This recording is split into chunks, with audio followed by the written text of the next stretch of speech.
Number 4 چوتھی دلیل عید میلاد النبی منانے کی ہے۔ اللہ کے نبی صلی اللہ علیہ وسلم نے اپنا عقیقہ خود کیا تھا نبی بننے کے بعد۔ آپ سوچیں گے یہ کون سی، یہ کیسا جوڑتا ہے؟ اس سے جوڑنے والا جوڑنے پہ آئے تو کیسا بھی رشتہ جوڑتا ہے، جوڑنا ہی رشتہ تو پھر اس نے جوڑنا ہی جوڑنا ہے۔ انس رضی اللہ عنہ فرماتے ہیں عق رسول اللہ صلی اللہ علیہ وسلم عن نفسه بعدما بعث بالنبوہ۔ عبدالرزاق نے اپنے مصنف میں اس کو روایت کیا ہے، اس سند پر بعض علماء نے کلام کیا ہے، لیکن ایک حسن سند سے امام الطحاوی نے اپنی شرح مشکل الآثار میں اس کو ذکر کیا ہے، وہ سند حسن ہے۔ انس رضی اللہ عنہ فرماتے ہیں اللہ کے رسول صلی اللہ علیہ وسلم نے نبی بننے کے بعد، نبوت ملنے کے بعد اپنا عقیقہ خود کیا تھا۔ تو اس سے ثابت ہو رہا ہے کہ عید میلاد النبی منانا چاہیے۔ آپ سوچیں گے زبردستی کیوں آپ ستا رہے ہیں ہم کو؟ میں وہ دلیلیں ذکر کیا ہوں جو دوسروں نے کیے ہیں۔ کہا کہ دیکھو اس سے ثابت ہوتا ہے کہ آپ نے، عقیقہ کب ہوتا ہے؟ بچہ، تو بچے کی پیدائش سے کیا جڑا ہوا ہے؟ عقیقہ ہے۔ تو آپ صلی اللہ علیہ وسلم نے اپنا عقیقہ نبی بننے کے بعد کیا، تو گویا کہ آپ نے اپنی پیدائش منائی۔ عقیقہ کون سے دن ہوتا ہے؟ پیدائش کے دن ہوتا ہے، پیدائش کے 7ویں دن ہوتا ہے، اور وہ بھی دن بھی بدل جاتا ہے اس میں۔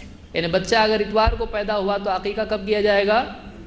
اگلا ہفتہ ایک دن پہلے آ جاؤ، 7واں دن، یعنی پیر کو ہوگا نہیں، اتوار کو پیدا ہو تو وہ ایک دن پیچھے آنے کا اگلے ہفتے میں، سنیچر کو۔ سمجھ میں آ رہا ہے؟ تو اگر پیر کو ہو تو عقیقہ کب آئے گا پھر؟ سب ڈر رہے کیا بولیں، پکڑتے کہ کیا ہوں؟ اگر پیر کو پیدا ہوا ہے تو عقیقہ آئے گا ایک ہفتہ بعد، لیکن دن پہلے، یعنی اتوار کو آئے گا، اتوار کو آئے گا نا۔ تو اب اس سے لوگوں نے دلیل لی کہ جب اللہ کے نبی صلی اللہ علیہ وسلم نے اپنا عقیقہ منایا تو ہم کو عید عقیقے سے عید نکلتی، پیدائش کا دن نکلتا ہے عقیقے سے، کچھ بھی جوڑ ہی نہیں ہے اس کا کچھ، تاکہ نہیں اس سے آپ نے اپنی پیدائش کی خوشی منائی، اس سے ثبوت ملتا ہے۔ اگر واقعی اس سے ثبوت ملتا ہے تو کتنی بار آپ نے عقیقہ، چلیے ہم پوچھتے ہیں کتنی بار کیا عقیقہ؟ ایک بار کیا، اگلے سال پھر کیا، نبی بننے کے بعد کیا تھا نا، تو نبی بننے کے بعد آپ کتنے سال دنیا میں رہے؟ 23 سال میں ایک بار، اور آپ ہر سال منا رہے ہیں، یہ کون سی دلیل ہے؟ اور وہ کس ڈیٹ کو عقیقہ کیا تھا؟ ہے ڈیٹ اس کی صحابی نے ذکر کرنا بھی ضروری نہیں سمجھا۔ اگر واقعی وہ ڈیٹ امپورٹنٹ ہوتی، صحابہ چھپاتے، اس کا کوئی امپورٹنس نہیں تھا، اس کی کوئی اہمیت نہیں تھی کہ فلاں ڈیٹ کو کیا گیا، اس ڈیٹ کو یاد رکھنا چاہیے، اس کو منانا چاہیے۔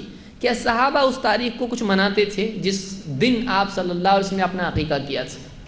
کچھ بھی نہیں ہے، بس آپ نے عقیقہ کیا۔ علماء نے اس سے دلیل یہ لی کہ کسی کا عقیقہ اگر نہیں ہوا ہو تو خود وہ اپنا عقیقہ کر سکتا ہے، یا کسی کا عقیقہ اگر صحیح نہیں ہوا ہو تو وہ اپنا عقیقہ پھر سے خود کر سکتا ہے، بعد کی عمر میں بھی کر سکتا ہے۔ یہ دلیل تو مل رہی۔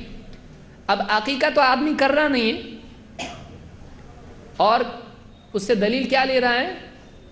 نبی صلی اللہ علیہ وسلم کی عید منانے کی، عید میلاد النبی۔ اور عام طور سے لوگوں کا عقیقہ کب ہوتا ہے؟ شادی کے دن۔ پوچھنا پڑتا ولیمہ ہے کیا عقیقہ ہے؟ بولے دونوں ہیں۔ اچھا 7 دن کا آج ہوا کیا؟ تو 7 دن کا آج ہوا تو یہ کون سا عقیقہ ہے بھائی؟ یعنی آپ سوچیے کہ کیا مسلمانوں میں، اور یہ دلیل دینے والے ان کو پہلے تھوڑی دیر بیٹھ کے سکون سے پانی ایک گھونٹ پی کے سوچیں وہ ہم کیا بول رہے ہیں، کیا دلیل دے رہے ہیں، کہاں جوڑ رہے ہیں؟ عقیقے کی دلیل کو عید میلاد النبی کے ساتھ جوڑ رہے ہیں۔ تو اس سے یعنی پھر کوئی آدمی مثال کے طور پر اگر اپنے عقیقے کو ہر سال منائے تو کیا غلط ہے؟ بولے آج عقیقہ ہے میرا، ارے تیرا عقیقہ پچھلے سال تو ہوا تھا، بولے اور ایک بار ہے، ہر سال عقیقہ اپنا آتا ہے، چلے گا ایسا؟ تو بولے آج اس سال کون سا نام رکھا تو نے؟ ہر سال اور بھی پوچھ سکتا ہے کچھ، کیونکہ عقیقے کے دن نام بھی رکھا جاتا ہے۔ حدیث میں کیا ہے؟ عقیقہ سر کے بال مونڈو، ختنہ کرو، نام رکھو، اور جانور اس کی طرف سے ذبح کرو۔ اب اس کو پوچھا جائے گا بھائی تو عقیقہ کر رہا ہے، ہر سال کر رہا ہے، ٹھیک ہے، ایک بار عقیقہ تجھ کو دل نہیں بھرا تیرا، ہر سال کر رہا ہے، سر بھی موڑے گا اور نام بھی نیا رکھے گا، ہر سال ایک نیا نام، کیا بولیں گے بتائیے؟ کیا دلیل لیتا ہے آدمی اس سے جتنا لینا ہے اتنا لینا شرافت ہے، اس سے زیادہ لینا مصیبت ہے، کیونکہ خود کی پھر مصیبت آ جائے گی، ہر سال اس سے نکلتا ہی نہیں، اگر نکلتا ہے تو بھی ہر سال عقیقہ اپنا کر، ہمارے نبی نے کیا نا، تو بولے اس میں ہر سال کدھر ہے، تو کیوں منا رہا، تو کیوں منا رہا، اور عید تو ہے ہی نہیں، اس میں عید کہیں بھی نہیں ہے۔ تو اس کو بھی بطور دلیل بعض لوگوں نے ذکر کیا ہے۔ بہرحال